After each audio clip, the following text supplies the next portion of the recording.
A year ago, I was in Baja, Mexico, Todos Santos specifically, working at a bar that I was managing.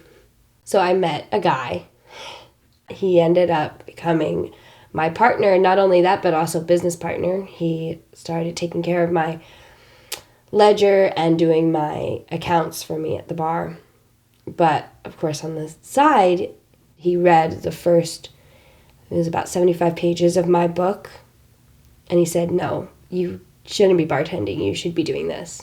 And he described this farm to me that was every writer's dream, essentially. It's you go and you work for a couple hours a day just to be able to work on your art and live there for free.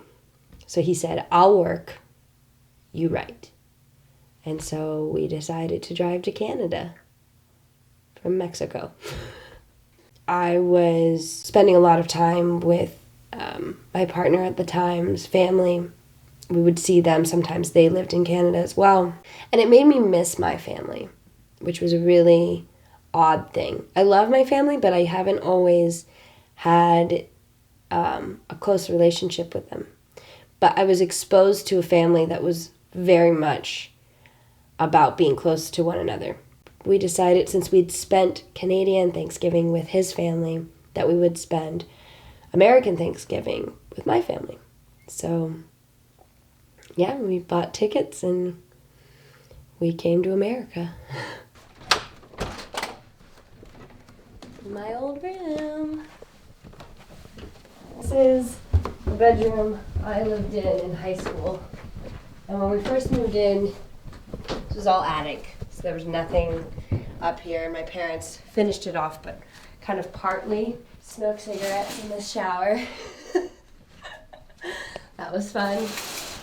No one ever, I don't think Mom and Dad ever found out. Sorry. Now you did. Here's Marmy. Hi. How are you? Hey. Hi.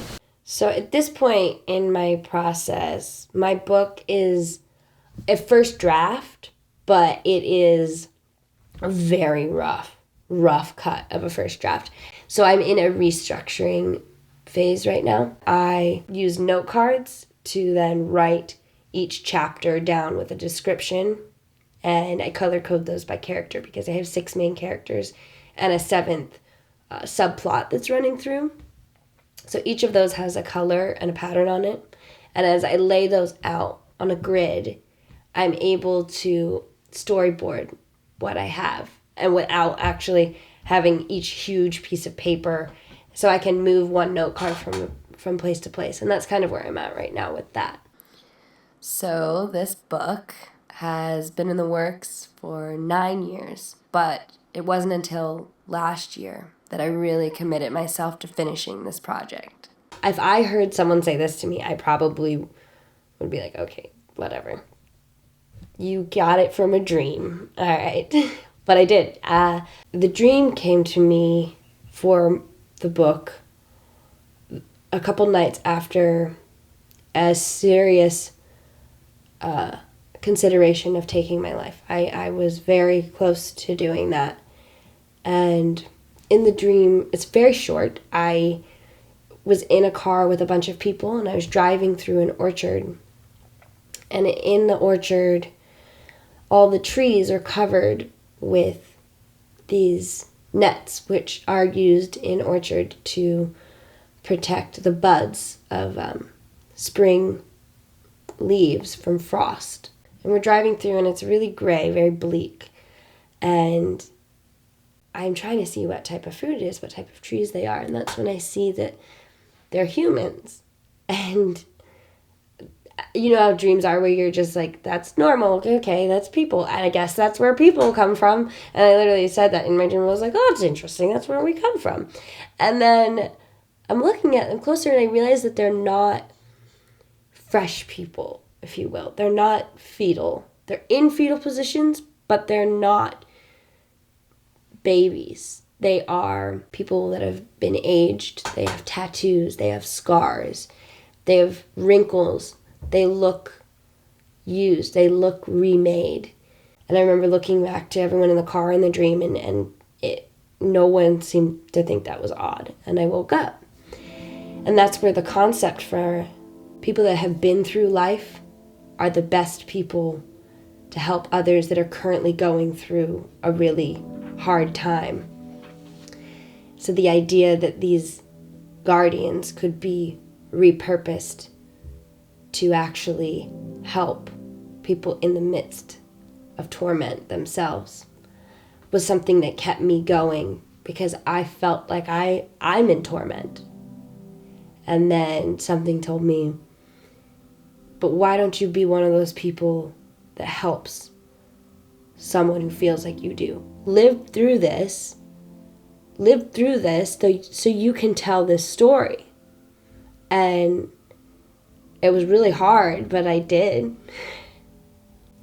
Very self-hating. Like, I did not see myself as something good, to the point where eventually I would be sexually assaulted. And again, the idea that I had been dealing with this idea that I deserved badness. I wasn't good enough. Something was very wrong with me.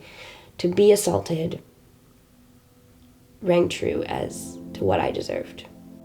Yeah, it was about 2 years ago. I ended up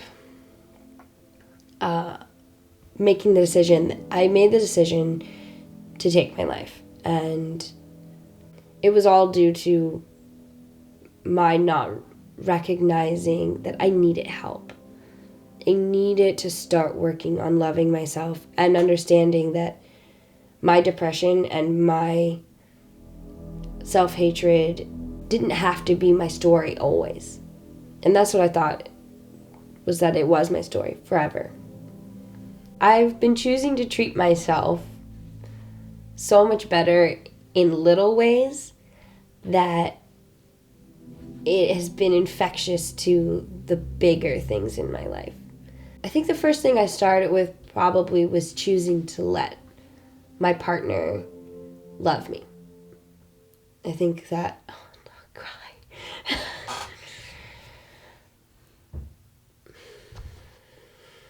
Our family, we all cry and things.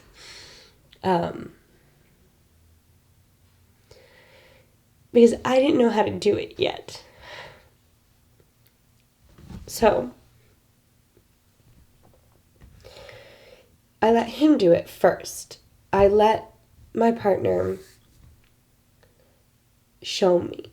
I was telling a friend that it was like being a middle schooler trying to learn how to ride a bike. Like, it's embarrassing, and you don't want someone holding on to you unless it's someone you trust and love. Like, and he was that person that he got that rolling, and then all of a sudden he let go of the bike. And then I turned around and was like, "What, you're not coming?" And he's like, "No." And I'm riding on my own, which is crazy. And then it went into other things like yoga. Yoga is one of my...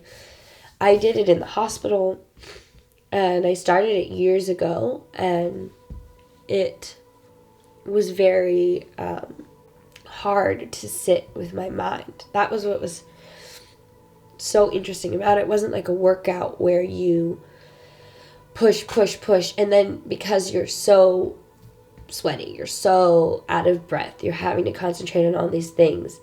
But with yoga, you start with the breath. And that was really life-changing for me, because I had never been able to sit with my mind. I'm a writer. I would sit with my mind and I would write, but never... I was always trying to construct something. I was always trying to analyze something. I was trying to overthink something. But to sit and let those things go by is the most loving thing I've ever done for myself. It's so beautiful. And it's one of those things that you just want to share with everybody, because I can't even believe that I have the ability, when I start to get into a shame spiral, into an anxiety attack, that I can breathe through it. And it seems so simple, but it is a really beautiful learning process. It's much harder than you think it is.